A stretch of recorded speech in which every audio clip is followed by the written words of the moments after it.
सर्वोत्तम पदवी छत्रपती ही पदवी बहाल करणारे शिवरायांचे खरे गुरु असणारे संत तुकाराम महाराज, स्वराज्य संकल्पक शहाजीराजे भोसले, स्वराज्य संकल्पिका राष्ट्रमाता राजमाता मासाहेब जिजाऊ, कुळवाडी भूषण बहुजन प्रतिपालक छत्रपती शिवाजी महाराज, जगातील तरुणांचे प्रेरणास्थान छत्रपती संभाजी महाराज, आरक्षणाचे जनक राजर्षी छत्रपती शाहू महाराज।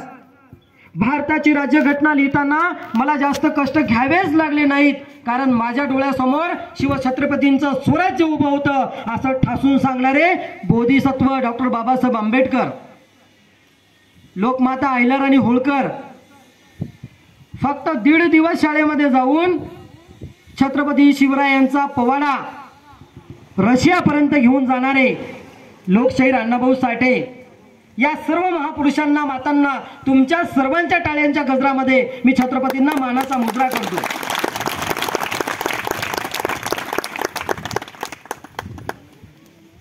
छत्रपती शिवाजी महाराजांची जयंती आज आपल्या कैलासवासी अंबादासरावजी वरपुडकर कृषी महाविद्यालयामध्ये मोठ्या थाटामाटामध्ये या ठिकाणी साजरी होते। मला आपल्या या परिसरामध्ये आल्याच्या नंतर खूप आनंद झाला, कारण या ठिकाणचं वातावरण, या ठिकाणची शिस्त, या ठिकाणचं भौगोलिक वातावरण हे पाहून मला प्रसन्नता आली आणि खऱ्या अर्थानं छत्रपती शिवाजी महाराजांची जयंती आपण सर्व जाती धर्माचे, सगळ्या पंथाचे, 18 पगड जातीचे लोक सगळे आपण एकत्र येऊन मोठ्या उत्साहामध्ये ही जयंती साजरी करतोय। सर्वप्रथम जे आयोजक आहेत त्यांच्यासाठी जोरदार टाळ्या झाल्या पाहिजे। छत्रपती शिवाजी महाराज हे एका जातीपुरते मर्यादित नाहीत, एका राज्यापुरते मर्यादित नाहीत, एका देशापुरते मर्यादित नाहीत, तर छत्रपती शिवाजी महाराज हे अखिल मानव जातीचे प्रेरणास्थान आहेत। बांधवांनो, एक छोटासा प्रसंग सांगतो तुम्हाला। 1 नोव्हेंबर 1955 रोजी अमेरिकेनं व्हिएतनाम सोबत युद्ध पुकारलं। व्हिएतनाम एक छोटासा देश, आपल्या महाराष्ट्र एवढा देश असणारा देश, आणि अमेरिकेला वाटलं एक फार झालं तर 1 महिन्यामध्ये आपण व्हिएतनामचा पराभव करू शकतो। बांधवांनो, माझ्या मित्रांनो, युद्ध सुरू झालं।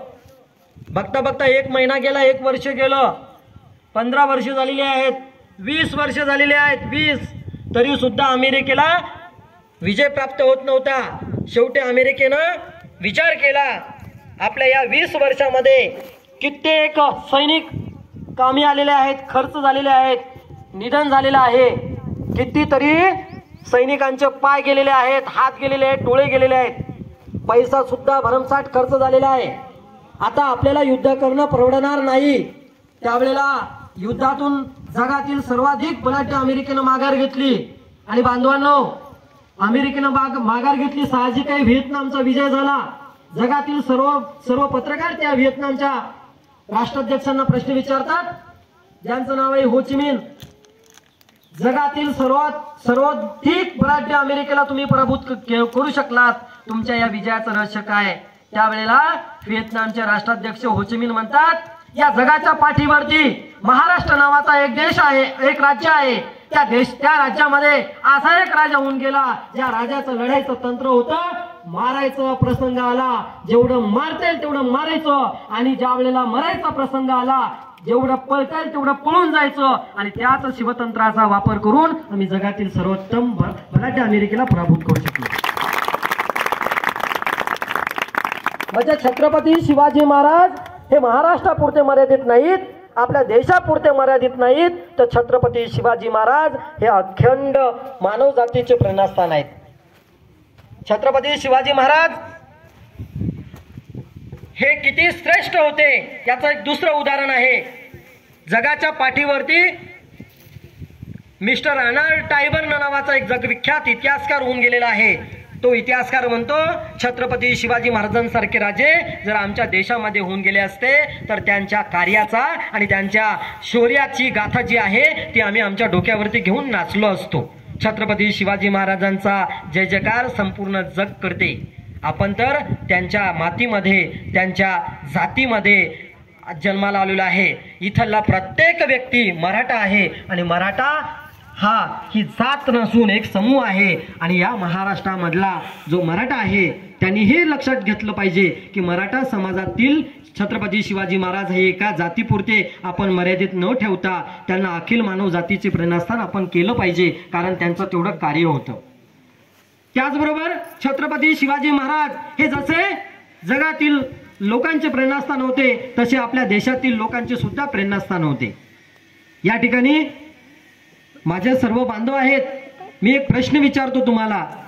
असा कोणता क्रिकेटपटू होऊन गेला की ज्यांनी 6 बॉलवरती 6 सिक्सर मारलेले 2020 मध्ये? किती? युवराज सिंग. तर युवराज सिंगनं 2011चा वर्ल्ड कप जिंकून दिला त्यांच्या कला कौशल्यांनी, खेळानी. परंतु हे माहित नाही की युवराज सिंगला वर्ल्ड कपच्या नंतर जगातील सर्वात भयंकर आजार ज्याचं नाव आहे कॅन्सर तो झाला होता. आणि ज्या वेळेला त्याच्यावरती उपचार घेण्यासाठी तो बाहेर देशामध्ये गेला, डॉक्टरांनी त्यांच्यावरती यशस्वी उपचार केला आणि सांगितलं आता तुम्हाला 1 महिना विश्रांती घ्यायची आहे, आराम करायचा आहे. त्यांनी त्यांच्या वडिलांना भारतामध्ये पंजाबमध्ये फोन केला आणि सांगितलं, बाबा ज्या वेळेला तुम्ही आम्हाला भेटायला येसाल त्यावेळेला महत्वाची 2-4 पुस्तकं मला वाचण्यासाठी घेऊन या. मला सांगायला अभिमान वाटेल, तुम्हाला ऐकायला अभिमान वाटेल. पहिलं पुस्तक होतं गुरु गोविंद सिंगाचं आणि दुसरं पुस्तक होतं छत्रपती शिवाजी महाराजांचं.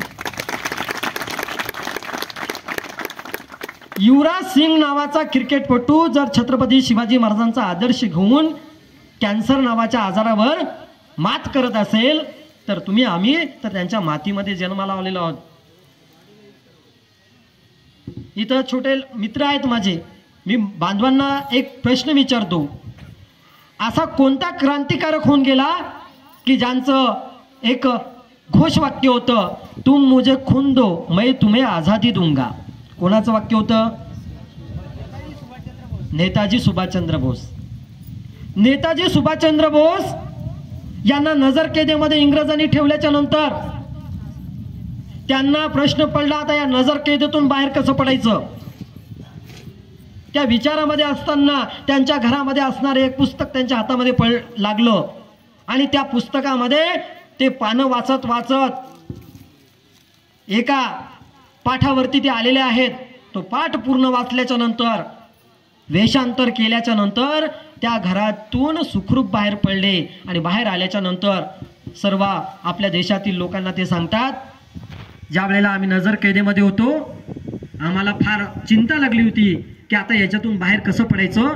त्यावेळेला एका पुस्तकामध्ये आम्हाला एक वाचण्यात आलं की छत्रपती शिवाजी महाराज ज्या वेळेला आग्र्यातून औरंगजेबाच्या नजरकैदेतून हातावर तुरी देऊन निष्ठले पळून गेले सुखरूप, तर त्यावेळेला त्यांनी तो प्रसंग वाचला आणि इंग्रजांच्या नजरकैदेतून नेताजी सुभाषचंद्र बोस बाहेर पडलेले आहेत.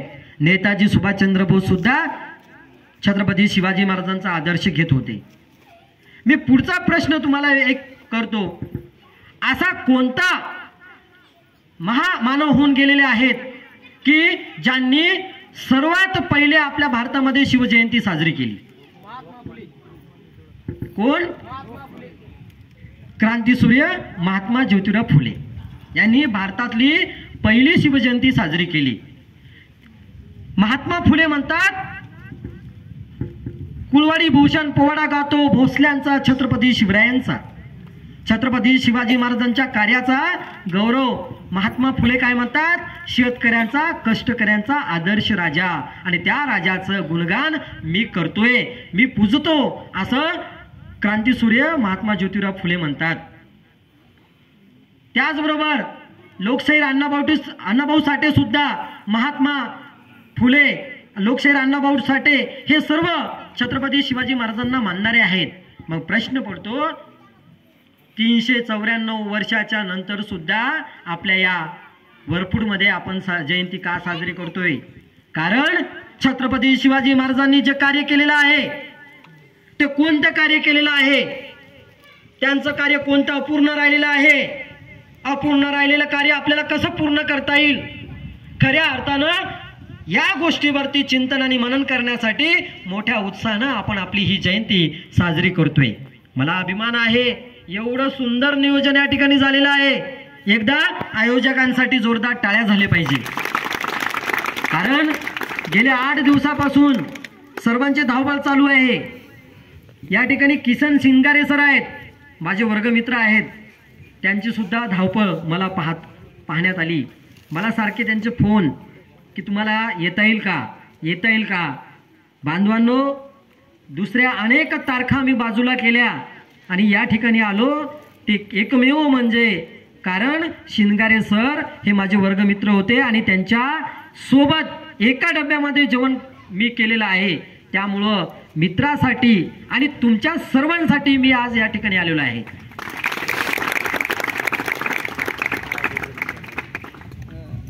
शहीद भगतसिंग, तुम्हाला माहित आहे इंग्रजांनी त्यांना जेलमध्ये टाकलं आणि जेलमध्ये त्यांनी उपोषण सुरू केलं। कशासाठी?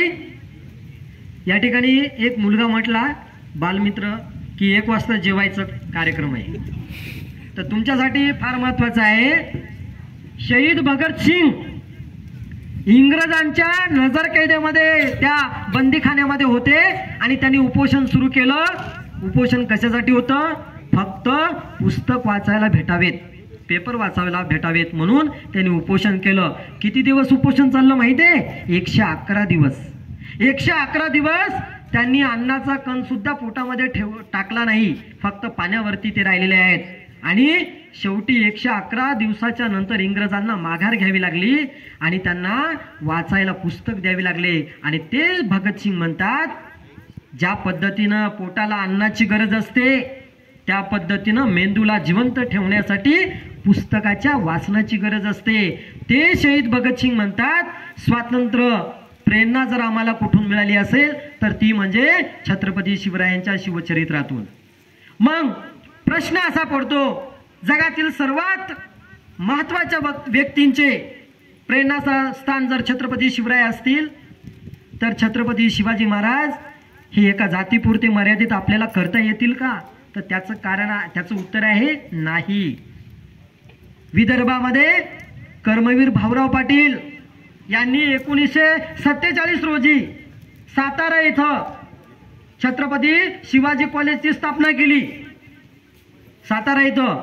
आणि त्या ठिकाणी स्थापना केल्याच्या नंतर त्या ठिकाणी अनेक जाती धर्माच्या मुलांना मोफत शिक्षण दिलं जात होतं।